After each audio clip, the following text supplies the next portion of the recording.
You are listening to the Scars and Guitars podcast series that syndicates for the A-List Online.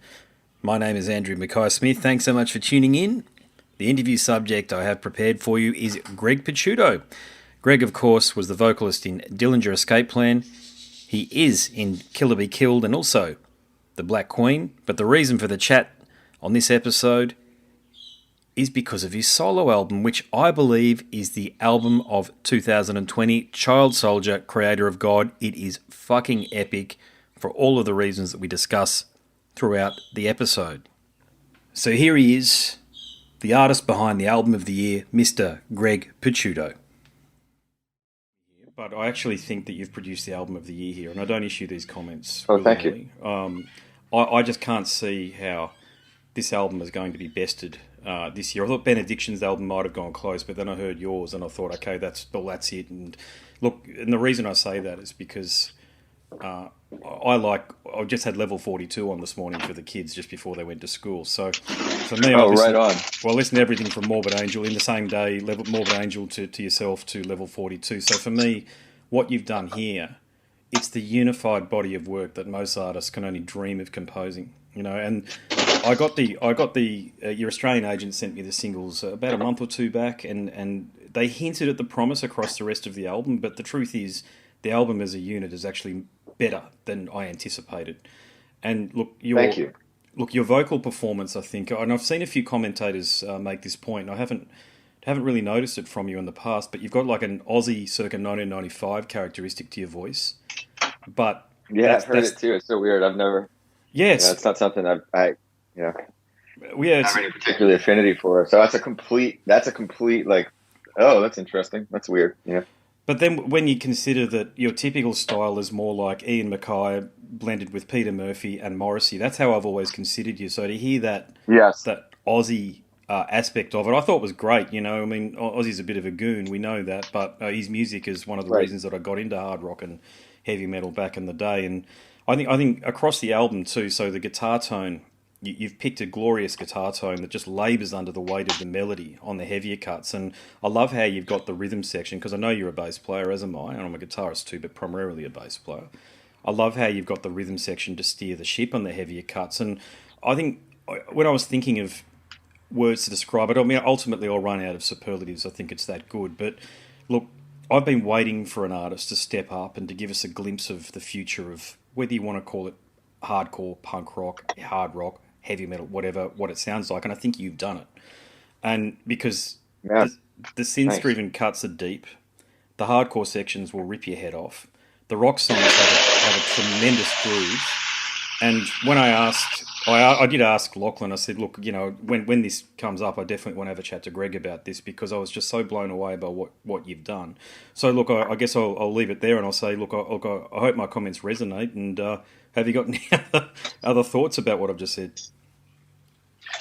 I mean, it's, you know, when we were just talking about like people not being able to hold opposing thoughts and not being able to hold opposing views. It's like, for me, you know, artistically, I've never understood genre, like hearing it. Like I've never understood limiting yourself to it. I've never understood, you know, thinking of yourself as a certain type of artist. And it's like I think about films a lot, and I think about, you know, having an artistic fingerprint. And to me, the only way to have an artistic fingerprint and to really feel like you is just to not care about any of that, and to think in terms of emotions and not in terms of genre. So when I'm writing, I think in terms of emotion. Like I don't think when I do like a track that has like heavy guitars and screaming, I don't think, oh, metal or oh, hardcore. Like I'm not a genre fan. And I'm not like an idol worshiper. So there's never any time where I think to myself, like, I'm trying to write a song that sounds like this, or I want to write a song that sounds like that. It's just like, you just get out of the way of the thing and you let it go where it's going to go. And like, you know, if you need to utilize a tool that makes something aggressive, like when I hear Fire for Water, I don't hear metal or hardcore, I hear aggression. And if I hear, you know, another type of thing, I hear desperation, or I hear, you know, like some other emotion, like a romantic feeling or a depressive feeling. I don't hear the album as genres. I hear the album as emotions, the way, you know, someone who would make a soundtrack would make, or the way, and in that way, it's like, I feel like it's important artistically for, you know, we live in this era of hyper genreification, especially for music, especially because the, you know, financial bottom fell out of everything. So everyone's obsessed with branding and genreification, and that's not exciting. Like, you're not going to get anywhere by worried about your brand, worried about your genre, and making sure you peg your little niche and just stay in your little niche and, you know, cling to whatever dollar is fucking coming at you and make sure you don't piss those dollars off. It's like, that's ultimately not going to be rewarding for you or exciting, and it's going to, you know, just turn you into, it's like, you know, you're going to look like E.T. at the end when he's all gray and fucking about to die. You're going to feel like that, you know? And like, that's, to me, like, that I don't ever want that. Like, I'm going to do exactly what I feel, regardless of what people think they should expect from me. And that's the only way to feel free. And when I look at artists, like a filmmaker, for example, you can't tell me what kind of movie a Quentin Tarantino movie is. You can only explain to me that a Quentin Tarantino movie feels like Quentin Tarantino, or that an Alfred Hitchcock movie feels like Alfred Hitchcock, or that a fucking Scorsese movie feels like Scorsese, or, you know, if you're talking, you know, a Kubrick movie feels like Kubrick. It's not a genre. Like, you can have a movie that has some drama and some comedy and some action and some sadness, and like it can all be the same movie. It doesn't have to just be.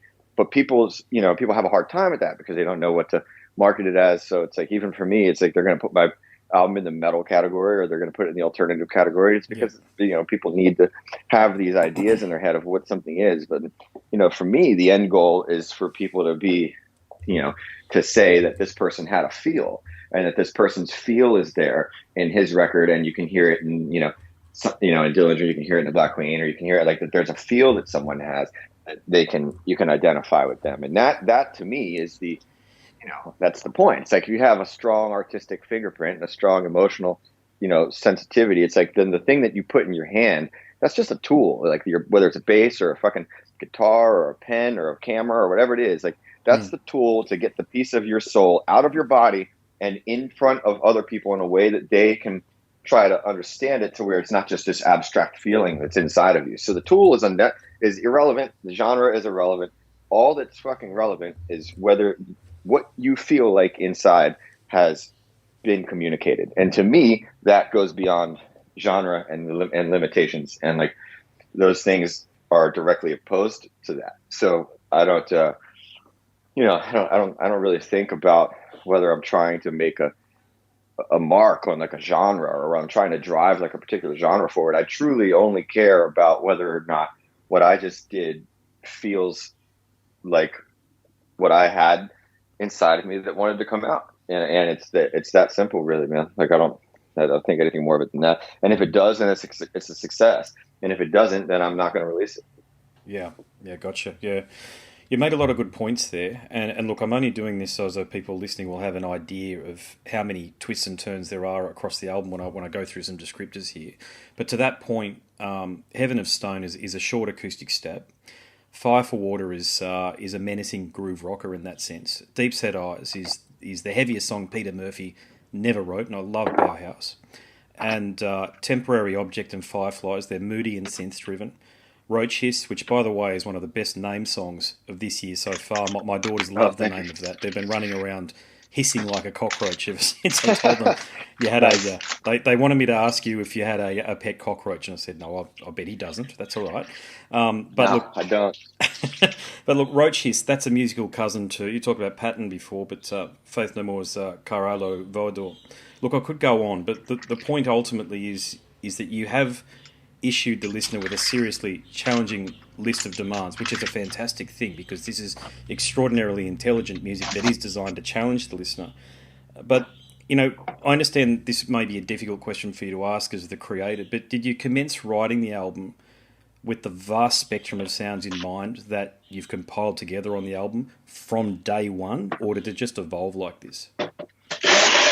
Well, yeah, I mean, I think the whole reason that the album happened was, you know, I just got done recording the music for the new Killer Be Killed record, and I was really still excited to write. Like, I felt like, you know, for me, it's like writing feels like you're like holding in a sneeze or some kind of, it's almost like anxiety. Like, I feel like I have some kind of anxiety, and I can feel, it's like I've been doing this long enough now that I know what that anxiety is. That anxiety is that I've got something coming out of me that's trying to come out of me. So we finished writing the Killer Be Killed record, and because of the nature of that band, you know, where it's not deeply personal and it's not like, that to me, that band feels like doing like the Avengers or like a summer blockbuster or something, whereas most of my output feels like being like an indie filmmaker. And like it's not as personal. So when we got done doing that record, I was all, charged up to, I played so much guitar on it and I sang on it so much, and I kind of, but I didn't feel like I scratched like the personal itch that I still felt in me. So I was like, okay, I need to write. Like I could tell something else is trying to come out of me. And when I started writing, it was not the Black Queen, and it wasn't Kill to Be Killed, and it didn't quite sound like Dillinger Escape Plan. I think that the first couple of things that I wrote were Temporary Object, and I want to say Temporary Object, and probably fucking Temporary Object, and maybe Deep Set were the first two. And when I heard those two together, I was just like, well, what the fuck is this? Like these definitely aren't anything that I already have.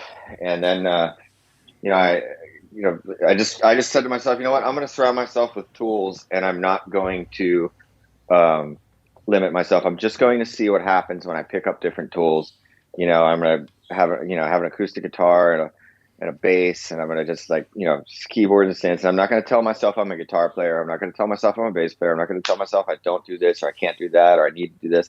I'm just going to see what happens, and it just started taking all these different turns. And I was resistant to the idea of it being a solo record at first, because I'm not really like a hey, look at me type of person. So I felt a little bit guilty and a little bit like fucking kind of shy about being like, hey, it's me.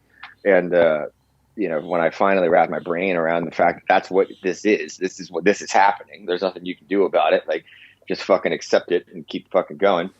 Then it was exciting, and I understood how important it was for me as an artist to fucking create this avenue for myself creatively. And then I just kind of got out of the way of it and let it keep coming out. And then those 15 songs, then it dried up, and that was it. Like, then I was like, okay, that's it. Like that's the record. Let's. And there's a couple things on there that are from the past. Like Down When I'm Not was written in the music of that was written in 2010. And then the beginning of September City, like the first half of September City, was from like 2006. And those are just things that I had that I'd never used, that I knew that were going to, I'd find something for eventually. And when I added those things to the record and they still sounded like me, I was like, oh, that's cool. It's interesting that something from that long ago can go with, stuff that I wrote this year, and it still sounds like me. So that was it, like it just kind of really, really, for me, everything is just about creating freedom for yourself and creating like the ability to go somewhere new in the future, and like doing another Black Queen record right away after Kill to Be Killed, that doesn't create anything new for me. Like that's just doing something that I already established. And, so doing this, it's like, okay, I just created new doors for myself. And there's so much on the record that I can pivot in any direction now. Like I can fucking, if I naturally have a grindcore EP come out of me, it can still be called it can still be called my name, and no one will, or if I wanted to do some minimal piano record, EP, I could put it out. And I think at this point, people are like, okay, we don't know what the hell is going to happen now. So, and that's a really good position to be in artistically. I had a chat to Troy on Monday from Kill or Be Killed, so Troy Sanders, of course, and I mentioned to him, congratulations on Reluctant Hero too, by the way. I mean, you're on two of the albums that'll be in my top 5 of the year thus far, and I just can't see how it's going to change. I mean, it's just incredible. And I mentioned to him that you just hit such a rich vein of creative form here, and I'm so looking forward to seeing what you come up with next, because my favourite song on your solo album here is Down When I'm Not, because I'm a huge Psychedelic Furs fan. And it sounds a lot like something Richard Butler might come up with. And for me, I love that band. Oh, I saw them years and years ago down here at the Coolangatta Hotel, and there was about 40 of us in the audience. But you wouldn't know. And Frank Ferrer was on drums. Guns N' Roses drummer was on drums too, and I had a chat to him about it too. And that's wild. Just incredible stuff. Yeah, he's done a lot of work with Richard over the years. But look, I better make this my last question. Oh God, these conversations always go by so quickly. I feel like we could talk for hours and not touch the sides. But my last question for you, mate, before you got to head to the next interview, is there a special story behind Down When I'm Not? I mean, I know what it's about, but I mean, I write like really autobiographically, and like I write like, there's people in my life that know what things are about, and like I feel like the way that I express myself emotionally is through, is through art, and like I don't so whenever people ask me like, what's a certain song about, or it's like, well, that is what it's about, like it's not, but yeah, I mean, it's definitely, you know, if they're not two specific people in my life, or they're not about specific people in my life, they're inspired by certain instances. Like I very, very rarely write purely fictitiously, even if I think it's not autobiographical. I read it back later sometimes, and I'm like, oh yeah, this is like an abstract reflection of this feeling that I have that this thing in my life caused. So you can always, I feel like if you're writing honestly, you're kind of always writing autobiographically. So I can't really tell you anything about the lyrics, but I will say that musically that song was, I didn't know this at the time, but when you hear it, you'll fucking definitely be able to tell. There's two songs that I know for sure influenced that like I said, when I was writing it, I didn't know it, but I listened back, and Flaming Lips Mountainside. If you go back and listen to Flaming Lips Mountainside, and also obviously to Dinosaur Jr. Feel the Pain. Nice. They're for sure they're both in there, like, and I didn't notice that at the time, and I was like, oh, okay, like, yeah. And then I think there's a little bit of a My Bloody Valentine influence in there as well. Nice. And yeah. maybe some early Smashing Pumpkins in the bridge, I think maybe what is in there, but for sure, yeah.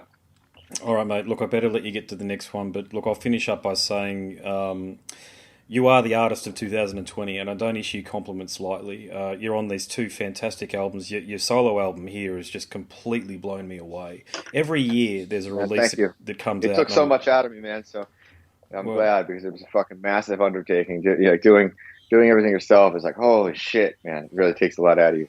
Well, you've done it, mate. Congratulations, you've done it. You've completed what so many artists aspire to do. And look, my comments alone, and I've said this a few times on my podcast, but I know Chino tries to do some different stuff, but he's never quite been there. You've done it. Man, thank you. I don't even know how to respond to this, so thank you. Yeah, no, it's, oh God, sometimes I make comments and I might put an artist in a difficult position, but look, I don't mean to do that. It's just that I see things as I hear them, and in your case here, mate, what you've done here is just an extraordinary accomplishment, and thank you so much for doing it, particularly this year. Oh, thanks, man. Yeah, I mean, it felt good to do this year. Like, it felt, a lot of people are asking me if I'm bummed or something, that like, you're like, oh, doesn't it suck to have these two records come out this year? And I'm like, you know what, man? It's like given me so much to do. Like, it's given me so much to do, like behind the scenes, like to these were both done before the coronavirus hit. So they were done and they were being mixed kind of at the same exact time. They were being mixed in March of this year. And then people think that after that, you're just done and you're just sitting around. And it's like, dude, it's been like nonstop work to do, especially my record, because it's, self-released and federal prisoner, and I'm involved in all the videos and involved in all the things. So it's like a lot of fucking work. But that work has kept me really, really busy, and it keeps the record from being just something that I've finished and then I just ship off to a label and, everything gets done. So it's given me a lot to work on. And it makes me feel like, even though I'm not able to tour and things like that, it makes it still feel like it's alive in my day to day instead of just something that I did and turned in, And but yeah, man, I appreciate you saying that. Like, it fucking probably worked harder on this than I've ever worked on anything in my life. So it's nice to hear someone that it resonates with anybody. This, it's fucking, you never know. Oh, big time. Yeah, no, I know you never know. You're right. You're spot on. And you don't know. And when you sort of put these things out there, I don't know, there's these old school Dillinger fans or whatever they might be who expect and anticipate a certain sound. Well, get fucked, to be honest with you, because you've always had this music in you, and mate, just please keep on, I say, standing within your own truth and producing the music that you have here. Man, thank you. This is awesome. Thank you, man. Really, really, like, it's kind of picked my whole day up to hear all this. So thanks, brother. Oh, it's my pleasure, mate. All right. Well, look, God bless, and hopefully, mate, we can have a beer when you come down here next post-bloody lockdown. Fuck yeah, man. Sounds good. Hopefully we'll see you in 2021. Oh, look, fingers crossed, please. I mean, if any, I'm pretty sure you're a very popular artist in Australia. So, mate, whenever the opportunity arises, I'd love to see you down here on the stages in Brisbane or the Gold Coast. That'd be great. Awesome, brother. I'll see you there. For sure, mate. No worries. Thanks very much for the chat. Yeah, my friend. You've been listening to the Scars and Guitars podcast series that syndicates for the A-List Online. My name's Andrew Mackay-Smith. That interview subject was Greg Puciato. You probably know him from Dillinger Escape Plan, Killer Be Killed, and The Black Queen. However, the reason for the chat today was to talk up the album of the year for 2020 from Greg himself, Child Soldier, Creator of God. Thanks so much for tuning in.